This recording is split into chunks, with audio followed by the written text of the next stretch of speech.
Thanks for joining us today, and thanks for having us at your space. It's very cute. Thank you.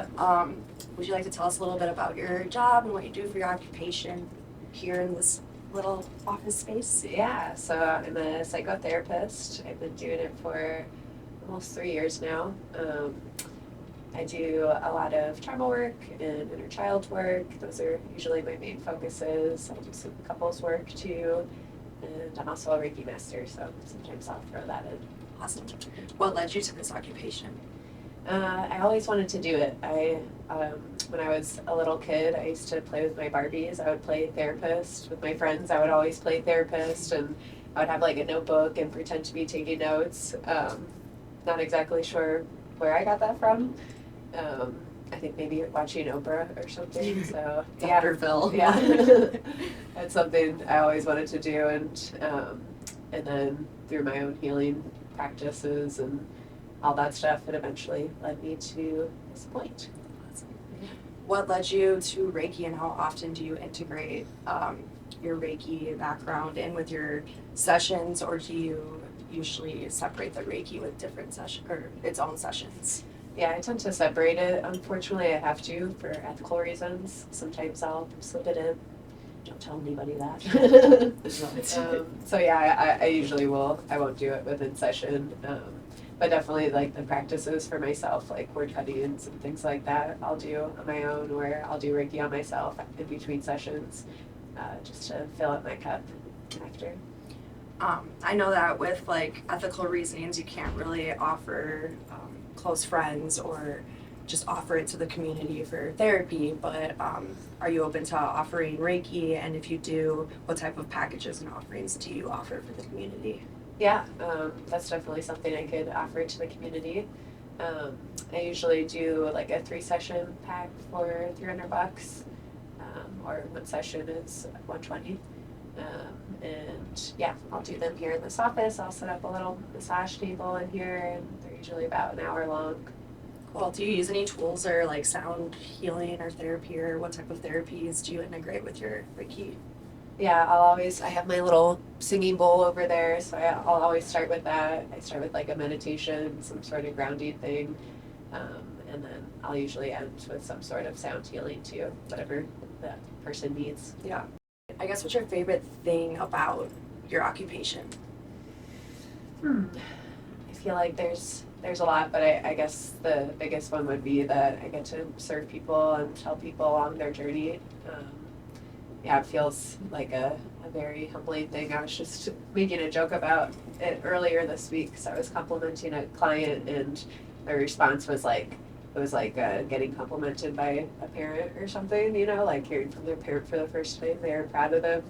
And I think that's like the biggest thing I take away is like I'm kind of like a mother figure to these people, and I get to help them feel secure attachment that they maybe didn't get to feel with their parents or caregivers. So it just feels like an honor to get into somebody's mind and bring them to a place of healing.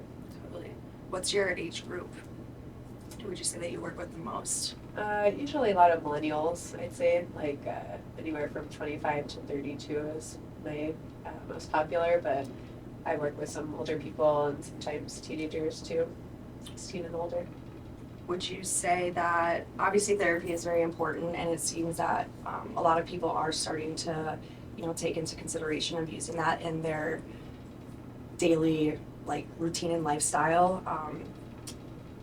What's the importance, or what do you think the importance of having therapy in your routine is for most people?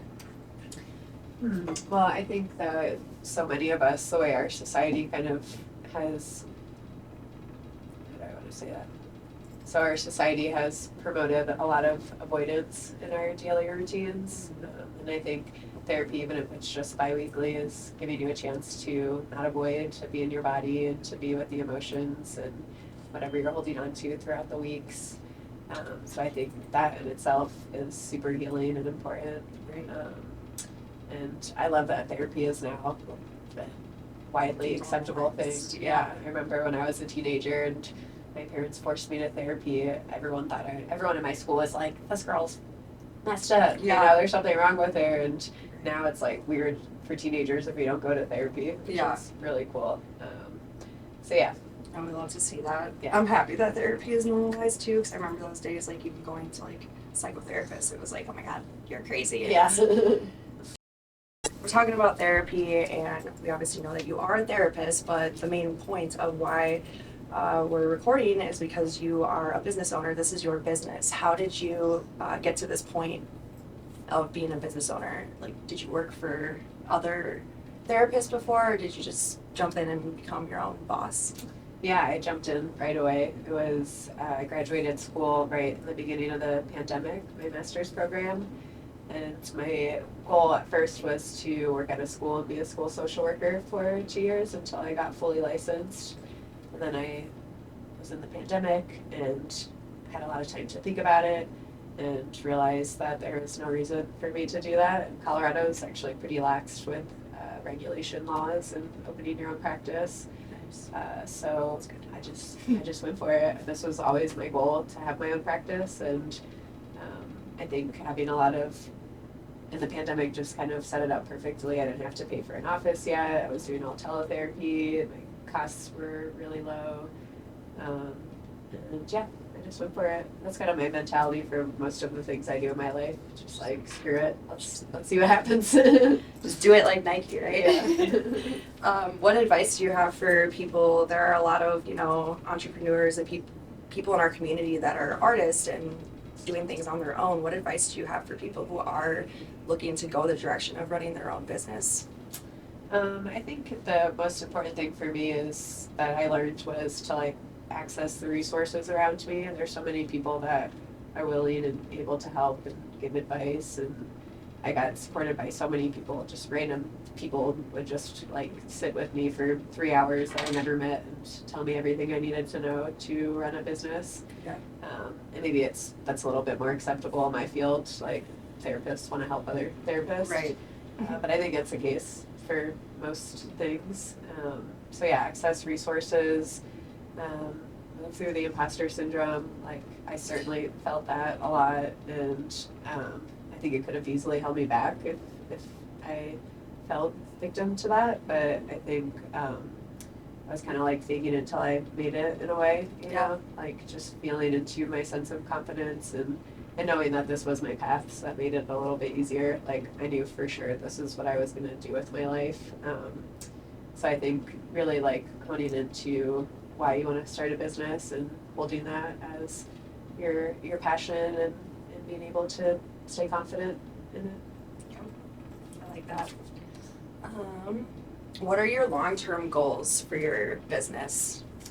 Well, Colorado just legalized psilocybin, thankfully, for therapy. Yes. It's still going to be a little bit for people to actually start accessing that, probably two or three more years. But that's definitely my long-term goal. I really like using psychedelics for therapy. Not ketamine, though, even though that's definitely not ketamine. But unfortunately, likes ketamine. yeah, I know. And that's unfortunately the only thing we can use right now legally for therapy. But I just really believe in psilocybin and what it can do for people and their brains and bodies. So my long-term goal would be to start a healing center that offers psilocybin therapy, as well as a bunch of other modalities like Reiki and massage, yoga, all the different modalities to healing. I want to have one center that can offer that, and also serve Kava there too. Of course. Speaking of Kava, what we're drinking right now, how long have you been in the Kava community for, and how did you even immerse yourself into the Kava community? It's been about 10 years now.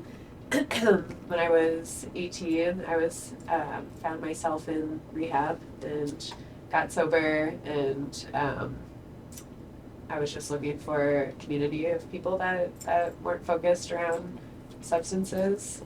So yeah, I was down in Florida visiting a friend, and he brought me there, and I just fell in love with it right away. It was so welcoming and kind, and actually, you can edit this out. I was just thinking about actually the first time I went to it was a Kava bar, I got into a huge fight about politics. So I think that's funny that I felt like it was really welcoming, but I guess that didn't deter me from coming back. No, I mean, I think that's what I love about the community too. Yeah. Is like you can have those real conversations with your truth and still be a community after, and there's you can't really share that and have those types of connections or communications or dynamics with many people. Yeah. What I found. I mean, I'm 31 years old and I've just now finally felt like I've found a community where I'm accepted in all ways, Yeah. no matter what flaws I've got, and vice versa. So It's like genuinely like a family. Totally. Like how a family would be. We have our differences, but we still come together. yeah, love each other. Yeah. And yeah, speaking of family, the root, I guess, obviously, you've been in the Kava community for quite some time. I know you've got an app and you share with all of us, like you've been around the world and you've got an app of what Kava bars are in cities when you travel. How did you find the route and what do you think about the route? I love the route. I found it when I moved to Colorado about 5 years ago. I was kind of just bopping around all the Kava bars there, so I came to the route probably like 3 or 4 years ago, probably when you guys opened. Yeah. And then didn't come there because I lived in Denver, but then moved to Boulder 2 years ago and then found myself at the Kava bar every day since then. What are a few of your favorite things about the route, and or what are some things that make us stick out compared to other Kava bars you've been to? Especially in Denver, like there's a couple of Kava bars in Denver. It's not a very communal type of setup, even just like literally in the way that the bar is set up. So yeah, I love like even just like the aesthetics of the route. You know, it's like set up to be communal with all the tables and and even just the shape of the bar, that it's like a U instead of just like a line. Yeah. It's kind of like lights a up the little bar. vortex that just sucks everybody in. Yeah. Hang out. Yeah. Feel that. Yeah, and I mean, you can just go there and not know anybody. I mean, that's how it was for me. I went there and didn't know anybody, and it's so easy to start conversation with people, especially with the tool of Kava or Kratom. Very welcoming. Let's see. Is there anything that you would like to see within our community at the root, or would you like to see anything that the root could offer to better grow as a collective? Yeah, I mean, I think you guys are doing great and expanding on community events, but I think more community events are always embraced, maybe is focused around healing, like doing yoga or even just seeing like Kava, like the root space and some of the healing events around Boulder too, Yeah. you know, like even like ecstatic dance, people love to drink Kava there. Yeah. Yeah, that's definitely a goal for us as well. So one day y'all will be seeing that. Let's see, I guess last thing, we'll wrap this up. If you would like to share like a fun, unique, random fact about yourself, and then we can wrap up this session. What did I say? You talked about fish last time when we I talked to you. saw fish 150 times.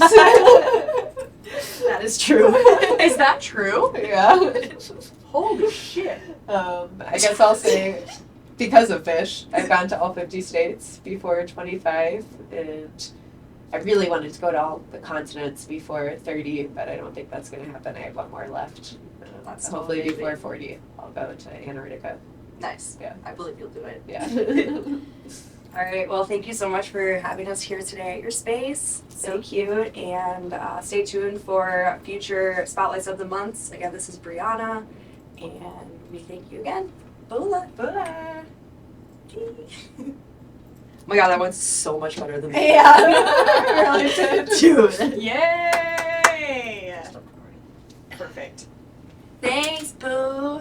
Yeah. And thanks, Marissa. Do you want to do your little intro thing intro? real quick? Yeah. Yeah? Should we sit in with you, or do you want to do it? I feel like I could do like an intro and like even mention Like, be it like could be like soft, like like meditation music in the background, like, hey guys, welcome. We're in Bree's clinic right now. We can do that. What I could even do is like say like I'll be behind the camera, but like we got a good team of people like working on this stuff, or like however I want to say it. Okay. Just so like it's not weird that I disappear. Yeah. Yeah. Yeah. That works. I have to pee really quick, so Okay. can I do that? You want to hold on? Record? I actually have to pee too. Do you Okay. have a second for? I don't know how much time you have. Yeah. Okay, cool. That's right in the corner over there. We're just going out for